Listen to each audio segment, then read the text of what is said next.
तो दोस्तों स्वागत है आप सबका फिर से Bhagavad Gita in modern words के इस सेशन में विद मौलिन पंड्या। जैसे दोस्तों आपने पिछले सेशन में ये नोटिस किया कि हमारे पास एक बंदूक दी जाती है जो कि होती है क्रोध की, गुस्से की। हर किसी के अंदर ये एक कोशंट मौजूद होता है और दोस्तों हम सबको डिसाइड करना होता है कि कब हम इसके ट्रिगर को दबाएं।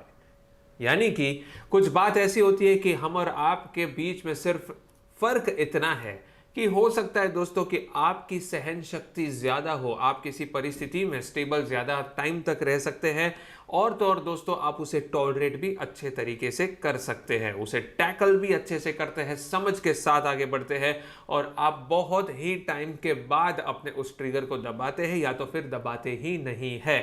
और हो सकता है दोस्तों कि दूसरी तरफ शायद एक और इंसान है जो गुस्से को सहन नहीं कर सकता है, उस परिस्थिति को सहन नहीं कर सकता है और इमीडिएटली वो ट्रिगर दबाता है और उसको गुस्सा आ जाता है। तो दोस्तों उसे हम शॉर्ट टेम्पर्ड इंसान कहते हैं। और यहाँ पे कुछ इंसान जो होते हैं वो टॉलरेंट होते हैं, वो आराम से हर परिस्थिति में अपने दिमाग को संतुलित रखते हैं और धीरज के साथ काम लेते हैं। और दोस्तों जब सिचुएशन ढल जाती है तो गुस्सा भी अपने आप निकल जाता है। कहने का मतलब ये है दोस्तों कि हर किसी के अंदर गुस्से का ये कोशंट है। अब एक छोटे से एग्जाम्पल से हम समझने की कोशिश करते हैं। गुस्सा एक ऐसी चीज है दोस्तों जो इंसान के अनेकों एक्सप्रेशंस में से एक है।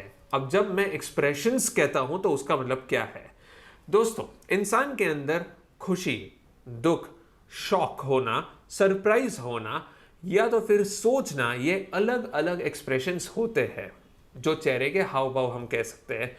वैसे ही दोस्तों इंसान का एक एक्सप्रेशन होता है क्रोध में आना, गुस्सा होना।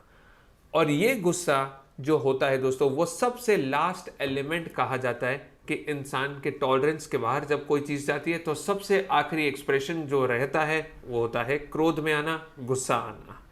तो दोस्तों यहां पे एक एग्जांपल से हम समझने की कोशिश करते हैं। सोचिए कि एक लड़की है और कोई अनजान लड़का उसके पास आता है और उसका हाथ पकड़ता है। लड़की इस बात से खुश नहीं है, वो अपना हाथ छुड़ाने की पूरी कोशिश कर रही है। और ऐसे में कुछ ऐसा होता है दोस्तों कि वो कहती है, चीखती है, चिल्लाती है, बोलती है कि छोड़ दो मेरा हाथ, मैं चिल्लाऊंगी, मैं सबको बुलाऊंगी, प्लीज मेरा हाथ छोड़ दो। वो पहले रिक्वेस्ट करती है, पहले शॉक हो जाती है, थोड़ा बहुत एंजाइटी फील करती है, डरने लगती है। और उसके बाद क्या होता है दोस्तों? उसके बाद जो है उसके टॉलरेंस की सीमा बढ़ते जा रही है दोस्तों। कहीं ना कहीं वो टॉलरेट करती जा रही है, लेकिन अब उससे सहन नहीं होता है, वो ट्रिगर अब दबाने ही वाली है। और वो ट्रिगर का जो ऑप्शन आता है यानी कि क्रोध आता है, तब इंसान अपने विचार करने की क्षमता खो बैठता है और जो भी उसके आसपास कुछ भी देखता है और जो भी नुकीली चीज मिलती है यानी कि शार्प ऑब्जेक्ट मिलता है वो लेती है और उस इंसान पे हमला करती है। इससे वो शायद छूट सकती है, ऐसा वो सोचती है। अब बात यहां पे क्या आती है कि क्रोध, वो सबसे लास्ट एक्सप्रेशन उस लड़की के पास जो बाकी रह गया था वो था दोस्तों गुस्सा।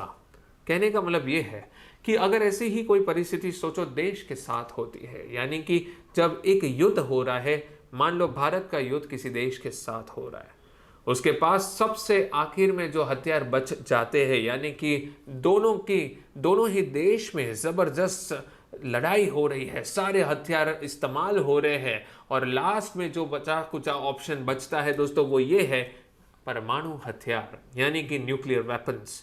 ये वो न्यूक्लियर वेपन्स होते हैं जिसका इस्तेमाल करके पूरा एक साथ देश समाप्त किया जा सकता है। इतना शक्तिशाली वेपन होता है, लेकिन लोग उसे तुरंत इस्तेमाल नहीं करते हैं, आखिर में इस्तेमाल करने को सोचते हैं। वैसी ही बात है दोस्तों हमारे अंदर भी जो न्यूक्लियर वेपन दिया गया है, जो ईश्वर ने दिया है वो है क्रोध। ये क्रोध ऐसी बात है दोस्तों जो शायद आपको विचार करने की सारी क्षमता भुला देता है, कम कर देता है और हम गलत डिसीजंस पे आ जाते हैं और इनडिसिसिव हो जाते हैं। सोचिए दोस्तों, हमारे अंदर क्रोध होता है लेकिन हमें उसे सहन करना सीखना होगा, हमें उसे पकड़ के रखना सीखना होगा। अब कैसे कर सकते हैं ये? सोचिए दोस्तों, जब आप कभी कोई परिस्थिति में आते हैं ऐसी जिसमें आपको क्रोध तुरंत आ जाता है, तो कृष्ण कहते हैं कि हे अर्जुन, जब युद्ध का वक्त तो तभी आता है, यानी कि क्रोध होने का वक्त तो तभी आता है जब शांति के सारे मार्ग बंद हो जाते हैं। और सोचिए दोस्तों, कृष्ण ये कहते हैं कि शांति के मार्ग कभी बंद नहीं हो सकते हैं, जरूर खुले रहते हैं। कोई ना कोई एक दरवाजा तो जरूर मिलता है जो आपके क्रोध के योग्य नहीं होता है।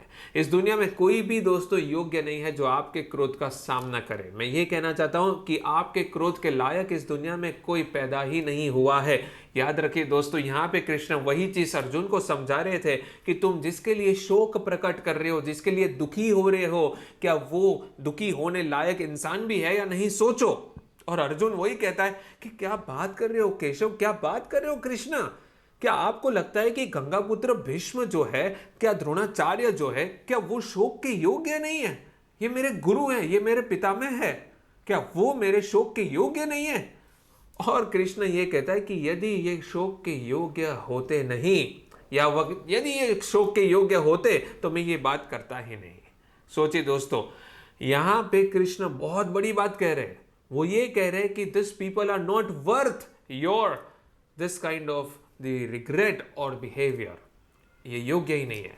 वैसे ही दोस्तों, पहले आपको भी सोचना है कि क्या इंसान आपके क्रोध के योग्य है या नहीं, क्या इंसान आपके दुख होने का जो भी आपका कारण है उसका योग्य वो इंसान है भी या नहीं। हम जिस दोस्ती को लेकर काफी बार दुखी हो जाते हैं, हम जिस चीज को लेकर काफी बार दुखी हो जाते हैं, पहले सोचो तो सही कि वो उसके लिए योग्य है या नहीं। अगर हम कोई भी चीज के लिए ऐसे दुखी होते हैं तो याद रखिए वो टेम्पररी होता है। क्योंकि दोस्तों, इंसान ने जब कभी भी ये सोचना शुरू किया कि मुझे दुख हो रहा है क्योंकि उस इंसान का व्यवहार मेरे साथ ऐसा था, इस बात को लेकर जब आप दुखी होते हो तो पहले सोच लो कि क्या वो दुख उस इंसान के लिए या उस परिस्थिति के लिए योग्य है या नहीं।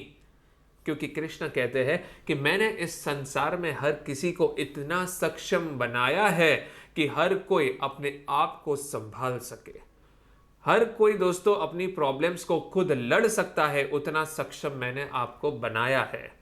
अब आप कहेंगे कि तो सर मुझे तो ये वीडियो पॉज कर देना चाहिए, क्योंकि अगर मैं सक्षम हूं तो मुझे किसी के सहारे की जरूरत नहीं है। और मैं आपको यही कहना चाहता हूं कि यस, यू आर राइट, आपको किसी मोटिवेशनल स्पीकर की जरूरत नहीं है दोस्तों। क्योंकि आपके भीतर जब आप भगवत गीता को बसा लेंगे, आपके भीतर जब आप खोज लेंगे कि कृष्ण मेरे अंदर है, कृष्ण यानी कि मेरा गुरु मेरे अंदर है, वही मेरी अंतिम शक्ति है और वही मुझे ताकत देती है मुझे अपने आप को बड़ा बनाने के लिए, तो दोस्तों आपको किसी मोटिवेशनल स्पीकर की जरूरत नहीं है। दोस्तों रिमेंबर कि अपने अंदर ही अपने ज्ञान को खोजिए। दोस्तों अंतर ज्ञान जब किसी इंसान को होता है तो वो इंसान बहुत ही अच्छा महसूस करता है, वो कभी दुखी नहीं हो सकता है, क्योंकि उसने अपने आप के साथ खुश होना सीख लिया है। Coming to the most important point, दोस्तों हम बात कर रहे थे क्रोध की। तो क्रोध जो है वो आप पे डिपेंड करता है। और कृष्ण कहते हैं कि मैं तो इस युद्ध से पहले खुद शांति दूत बन के गया था। आप सब जानते हैं कि राज्यसभा में जब कृष्ण शांति दूत बन के गए थे, उस वक्त उन्हें कितना इंसल्ट किया था, उनका कितना इंसल्ट किया था दुर्योधन ने और तो और शकुनी मामा ने।